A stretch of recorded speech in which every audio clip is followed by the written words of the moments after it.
vídeo do Takumi. Se o vídeo do Takumi demorar muito, aí eu não sei. Cadê a reprodução? Vou colocar aí 1.30. 1.35. 1.35 pra ver se eu consigo. Conseguir é meio forte, mas não tá errado. Se eu consigo aguentar até lá. Vamos lá. Antes disso, a solidão e a tristeza de tristeza, com 2 Es. Eu não sei se ele queria colocar tristeza, mas colocou... Não, o Z tá perto do A. Mas por que ele colocou tristeza com 2 Es? Enfim, o Takumi é interessante de certo modo. Eu comentei sobre isso no... Não, foi com ele mesmo. Foi com ele no... Lembra do Frost? Não lembro agora. Do vídeo de Katawa Shoujo dele. Nem deve estar como em alta. Nem deve estar como em alta. Porque não é um vídeo tão interessante pra ampla gama aqui. Esse vídeo do Katawa Shoujo, de 1 hora e 50 minutos, eu usei de base pra fazer o meu vídeo de Katawa Shoujo. Usei de base entre muitas aspas também, porque ele é só o mesmo jogo. Não tem grandes semelhanças. Mas eu peguei a ideia... Também não peguei a ideia dele, conheci o jogo antes. Esse vídeo não serviu de nada, tecnicamente. Mas é um vídeo legal do Takumi, esse do Katawa Shoujo. Apesar de ser hiper estranho, porque ele é muito grande. Ele é desnecessariamente grande, melhor dizendo. Ele fala ponto por ponto do jogo, tenta trazer uma reflexão de tal coisa, mas algumas não são tão interessantes, sinceramente. Eu diria que o meu vídeo ainda é mais interessante se você quiser ver só...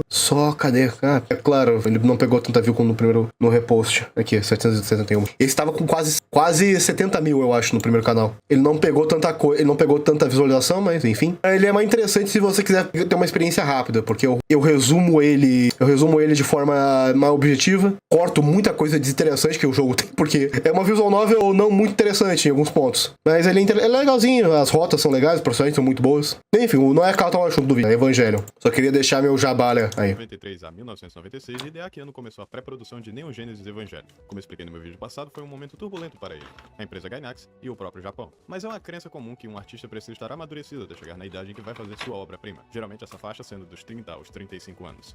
Não exatamente, depende do artista, mas sim, é um consenso. Surpresa, quando o primeiro episódio de Evangelion saiu, Anno tinha exatamente 35 anos. E foi uma obra que mudou o Cara, não tinha 60? Tá, nesse meio do ano, ok. Saiu, Anno tinha exatamente 35 anos. E foi uma obra que mudou o planeta eternamente. Isso é um insert bom de música. Ele colocou um AMV legal de Evangelion, mas o AMV durou 10 segundos. Aquele vídeo da Sabrina Sato, o AMV dura 30, 40. Podemos falar o óbvio por alguns segundos? A direção de arte desse anime é fenomenal. Tem muitos momentos onde segura o frame de alguma cena por meio minuto. E apesar de ser, em alguns casos, uma técnica para encher linguiça quando o orçamento dos episódios ir para as últimas lá pro final, a composição dos... Porra, Evangelion não perdeu o orçamento quase nada, cara. Tá, não, depois pelo menos lançou muita coisa ruim, mas no início não. Os quadros são tão icônicos e feitos... Então, não é o início. Vou ser sincero. Esse vídeo tá sendo uma beleza. Eu posso pegar qualquer cena de Evangelion pra provar meu ponto de que ele é bonito parado. E ainda mais quando está em movimento. Desde a obra são uma aula em design visual por si só. Teve uma versão de Evangelion que não é mais quadrada. E é HD, eu acho, de cabeça. A parte que eu vou atrás na minha palavra e legitimo o Catão Podcast. Olha pra esses bichão gigantes correndo e pegando um anjo caindo lá do espaço. Muito foda mesmo. É um detalhe interessante de Evangelion. Ele é muito interessante se você não entender nada. Ele é visualmente interessante e é esteticamente muito bom. Mas ele é muito... Não melhor exatamente, mas muito mais complexo. Muito mais interessante também. Ele é bem melhor se você entender, tipo, ponto por ponto o que tá acontecendo. Só que entender ponto por ponto, você precisa ou ver um vídeo no YouTube resumindo tudo, ou ver, tipo, 3... Não, eu acho que é exagero, mas 2 vezes no mínimo. As lutas mais icônicas do show é o Shinji e a Rei lutando contra um losango azul. Em qualquer outro lugar seria impossível levar a sério. Mas de alguma forma, a Evangelion consegue passar em posição e medo em um PNG de um prisma. Ou em uma bola de borracha flutuante. Ou em... Não, exatamente em qualquer lugar seria desinteressante. Mística, melhor dizendo, da ideia da obra, etc. Mas Evangelho conseguiu fazer isso bem, melhor. Espermatozoide, aquelas tatuagens de piranha, sei lá o que é isso. E não, Eva 01 é o robô mais icônico dos animes, pau a pau com o Optimus Prime. Talvez. Eu acho que o Gundam, acho que é de 1970, aquele Gundam branco e vermelho, talvez seja um pouco melhor, mas... Mas interessante também, mas o Eva 01 também. Conhecimento internacional. Tipo, tá pau a pau. Consegue ser igualmente amedrontador e B10 com seus olhos cerrados, seu chifre e omoplatas estendidas, sem contar seu icônico padrão de cores verde e roxo. Um detalhe dos 3 Evas principais que eu gosto bastante é que um é uma evolução do outro representada na quantidade de olhos que ele tem. A unidade 00 é um caolho, a 01, de teste, tem 2 olhos normais, e o Eva 02, que é o produto final, tem 4 olhos. Mas eu não tenho preconceito aqui, você teria uma estatueta de todos eles em casa. Quanto que tá um? Eu queria comprar uma da Aren Yanami do Eu não lembro qual a versão do produto, mas ela tava R$900 na época. É mais barato 310, tá barato. que eu pensava até. Ó, na realidade, deixa eu pegar aqui. Eu que tenho impressora 3D posso fazer. É uma merda! Eu que tenho impressora 3D posso fazer isso? Cults 3D. Pare, por favor. Evangelion.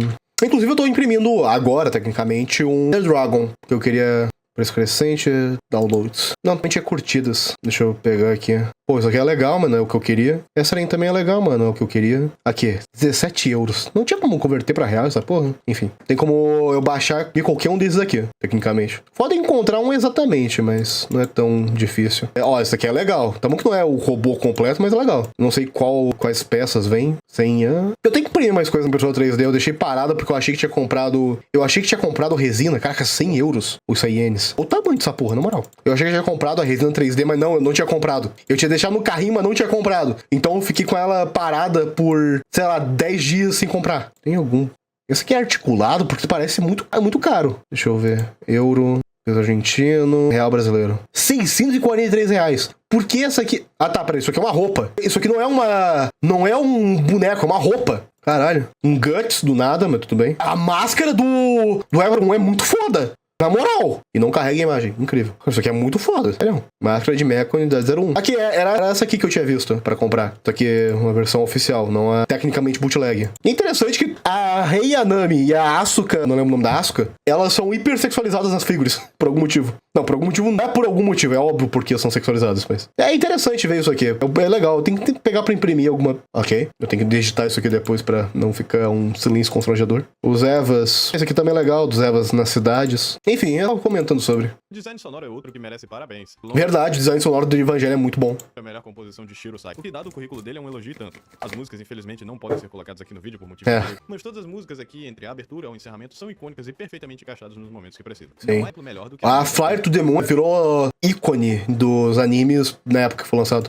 Da Misato tocando nos momentos passados Já que eu pose da hora, da trama. O tema de batalha, quando os anjos atacam, que é tão icônico que foi reapropriado em Shin Godzilla, quando o monstrão tava atacando. Sério? Aproveitar que o diretor Wano pra reutilizar a música, eu acho. E quando toca essas músicas clássicas, como a Nona Sinfonia de Beethoven, quando o Kaoru invade o Geofront. Sim. Do lado também a abertura que fala por si só. Cruel Angel Thesis. Eu sempre pensei em fazer um vídeo falando das minhas aberturas de anime como Topa Buraco, caso eu fizesse algum vídeo curto nesse meu período de tempo. A Cruel Angel é talvez, da época talvez, uma das mais icônicas, lá pro final de 90. Longa-metragem. Não, spoiler da lista, a abertura de Evangelho provavelmente receberia no mínimo uma medalha de prata quando o assunto é composição musical, iconografia e uma amostra gráfica. Sonotino Sudamê. Misteriosa. Ok. Sonotino Sudamê é bem Em bom. parte é isso e em parte também não é. A cantora Yoko Takahashi, ironicamente, não sabia nada do anime e até pouco tempo não tinha visto o Evangelho. E conseguiu fazer um marco cultural na história do Japão maior que tudo na sua carreira. A edição fresca dos personagens piscando como produto da Jack T junto com alguns títulos chaves pegam seu olho logo de cara, te fazendo pensar, nossa, isso aqui vai ser importante. Isso também. Mas isso aqui que não apareceu ainda. É muito simples, mas é um simples tão bem feito que é impossível.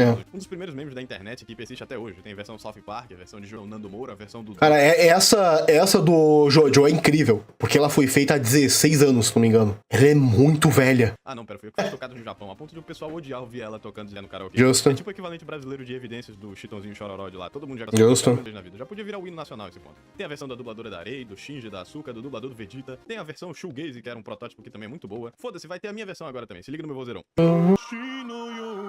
Sério, Ok. qualquer dessa música funciona. O mesmo vale para o encerramento do anime, Era legal a versão melancólica, que era... que por problemas de licenciatura foi cortado da Netflix, que é outro motivo pra você não ver o anime pela Netflix. É. Em episódios diferentes, a música vai ser cantada pela cantora da abertura ou uma das diversas dubladoras do elenco, dependendo de quem for a personagem de foco. É um patamar de qualidade que colocaram nas trilhas sonoras que vai se manter até o fim da franquia. Seja os jogos que só pedem a licenciatura da trilha do anime, até os fantásticos remixes que iríamos ouvir nos filmes rebuilds. Muitas pessoas chegam em mim que... Os jogos, não de Evangelion, mas os jogos que tem Evangelion são muito bons. Tem um jogo, acho que a Yuki Meme falou na época, que é uma collab de muitos mechas japoneses. Tipo, tem Gundam, tem Gurren Lagann, eu acho. Eu acho que Gurren Lagann não, porque Gurren Lagann é meio over. Mas tem Evangelion. E lá o Shinji tem amigos. E ele vira um personagem completamente diferente do Shinji normal, do Evangelion. eu falo de um anime baseado em vibes, história, estética e tal. E apesar de eu apreciar que vocês me deem recomendações, essa não é a melhor forma de vender o peixe pra mim. Quer que eu mesmo? Fala uma coisa do bagulho, porque aí você me pega de primeira na base do... E eu tenho que te dar Eu sou mais o contrário, eu não me importo tanto com a música. Mas tudo bem. elenco de dublagem de... Eu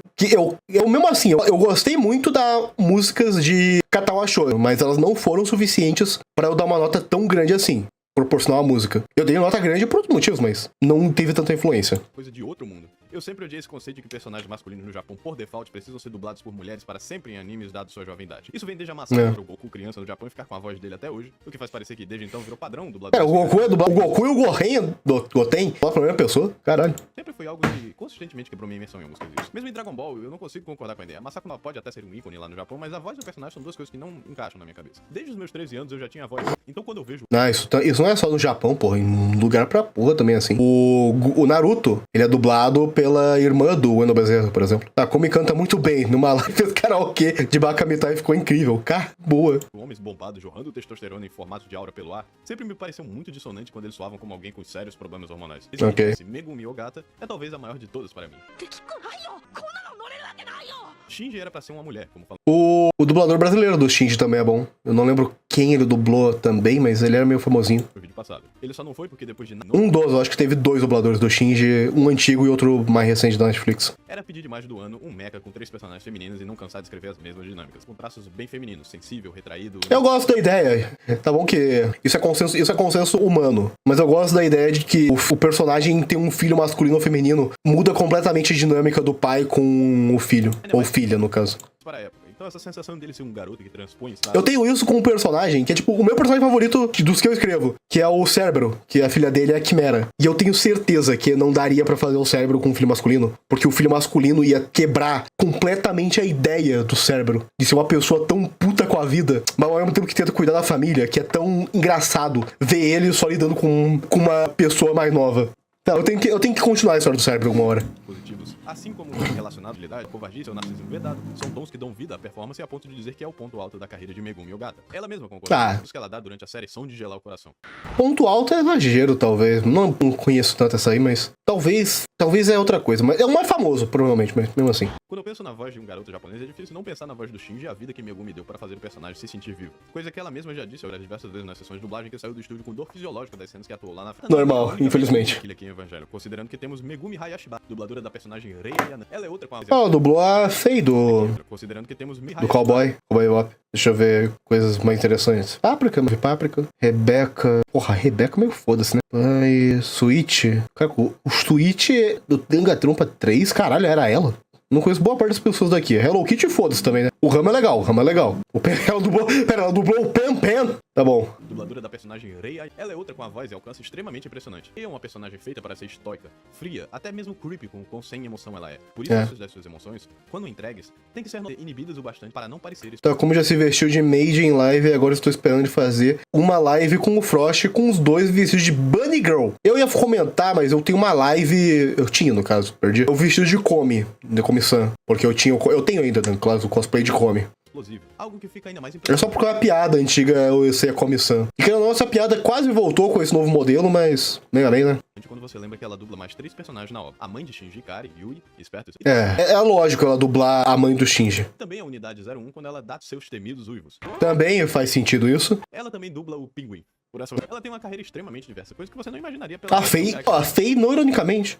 Não, tem o Spike, mas a Fei é um dos melhores do personagem do Cowboy Bebop. Pra boneca. Não podia deixar de falar da Asuka e sua dubladora Yuko Miyamura. Ela é outra com a carreira... A casca, interessante. Mizuki. Eu sei que essa aqui é meio importantezinha, mas não vi Great Tech Coisa. A Chun-Li dos animes. Suposta... Ah, não, é o jogo. Não conheço. Extensa e longo alcance que não vejo nenhum. Não conheço muita coisa. Que não seja tentando imitá-la, já que imitação é a melhor forma de elogiar. A Whitney do Pokémon. Dela, porque ela já disse que não consegue ver certas partes do anime ou dos filmes por causa da dor física que sente ao ver a Asuka sofrendo. Ai. Pesadas que ela faz sentido. A parte do olho... Mas chorando por considerar a personagem praticamente sua filha e não conseguir dissociar os eventos traumáticos que ela passa com sua vida pessoal. Ok. A Asuka em Fievel, o próximo que ela pegou foi a casca em Berserk. Querendo ou não, a casca... Tá, não, esquece. Eu ia falar que a casca é um pouco mais caricato, mas não tanto. Captura a dualidade da personagem como a major imponente da neve com poder militar e político para dar as ordens nos robôs que salvam o mundo, para a patética mulher com 30 anos na cara que só sabe beber, fumar e dormir dentro de casa e que... A Misako é a minha personagem favorita. Ela é quase completamente distoante, de certo modo, porque ela não tenta ser amplamente séria, mas ao mesmo tempo que é realista, de certo modo. Todos os afazeres domésticos para o mesmo garoto de 14 anos que... Ela é a veia cômica de Evangelion, quase. Os dois conhecem. Ela dublou a Chun-Li, assim. Então, sempre imponente, intimidador, mas carregando consigo um tom perceptível de amargura. Até os figurantes desse anime acabam virando dubladores com carreiras incríveis lá na frente. Todo mundo envolvido em Eva foi agraciado com um toque de Midas. Olha pra esse cara aqui. É um personagem completamente negligenciável na história. Um cientista da Nerve que é amigo de 2 outros técnicos de computador que servem a doutor. Alguns anos depois ele dublou o Foden. Eu sei que essa